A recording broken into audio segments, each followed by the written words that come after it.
Good morning, guys, and welcome back to our channel. As you can see, house is still a mess because I'm doing all these small modifications to some of the equipment.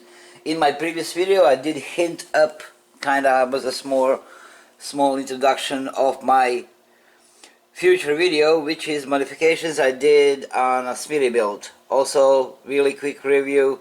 Usually, as I mentioned, I don't do the product review unless it's overland, off-road,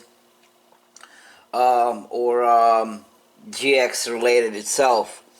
So this is my smittybilt 2780. That's the model number.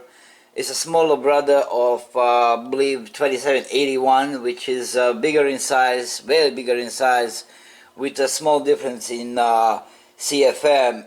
This is 2.54. Other one is like, I believe, 3 something or 4 something. So anyway, for my needs, this would be perfect. But there is a small problem. Not like ARB compressors that do have a pressure shutoff valve built in. smittybilt doesn't actually build them that way. This is what they call open circuit air compressor. That means it's constantly running. Does not run only when the pressure is needed. So small modification like installing the pressure switch would be kind of handy, in my opinion.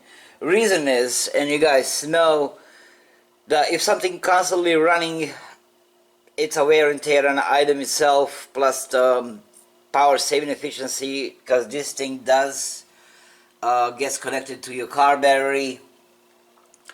So item's gonna last longer, it's gonna drain your battery less, plus it's the safety thing. The thing would less likely overheat because it's only running when you need the air in your tire or the pressure. As soon as you disconnect one of these, just for example, as soon as you disconnect this chuck, compressor shuts off.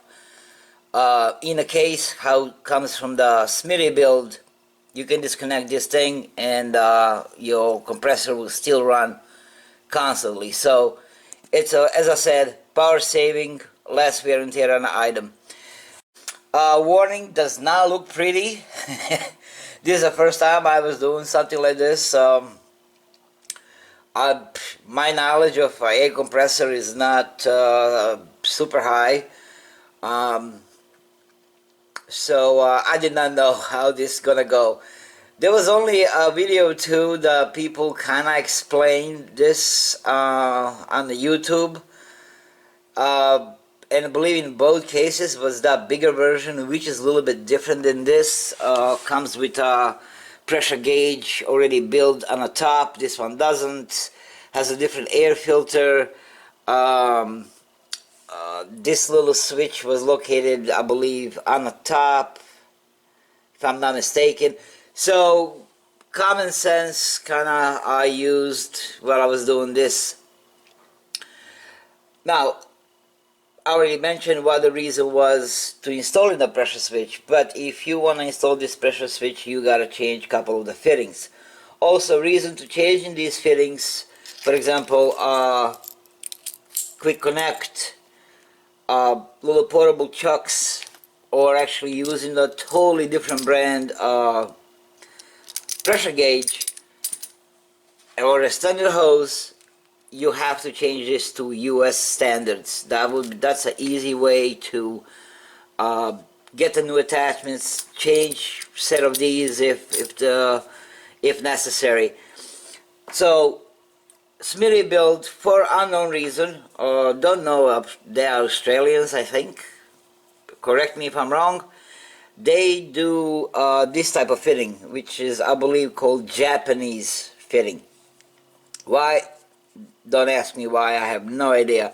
So this is the difference. Just for example, Japanese fitting, or Japanese style on the right, and US, I guess, standard on the left. You guys can see the difference. So changing these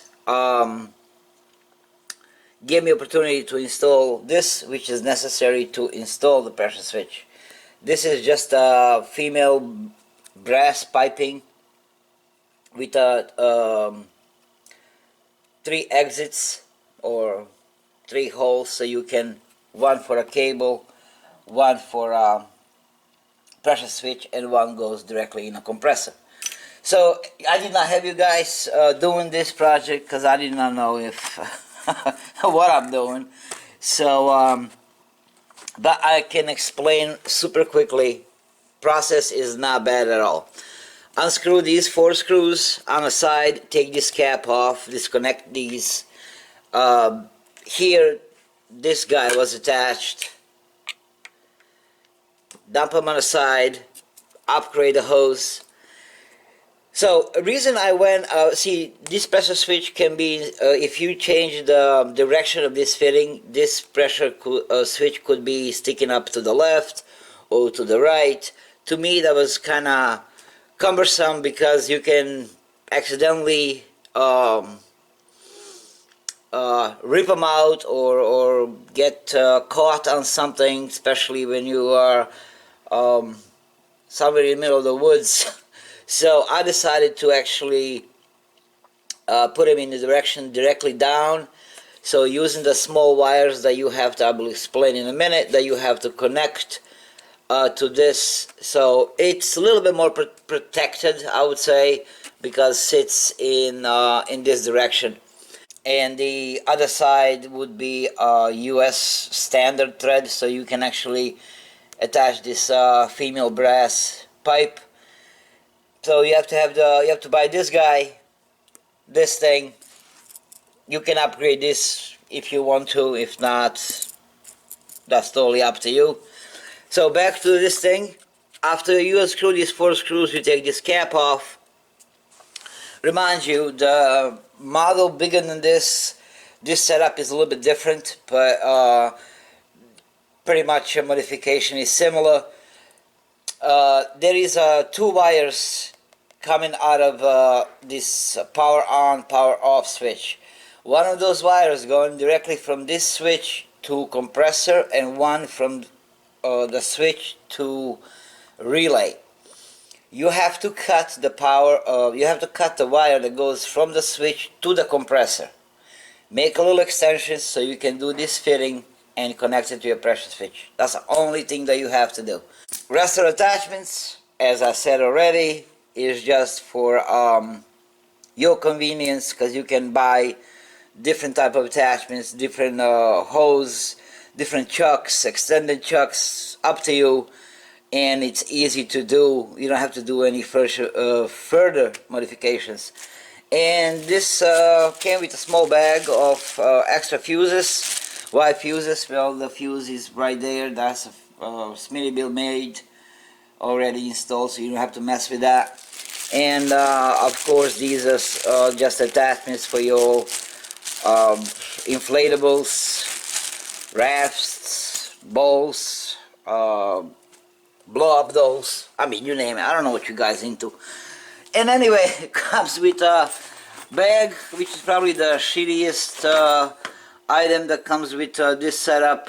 It's really made out of some kind of tin material. I don't think that this is gonna last too long, but I'm gonna have it probably stored in something else. That's about it. That's about it, guys.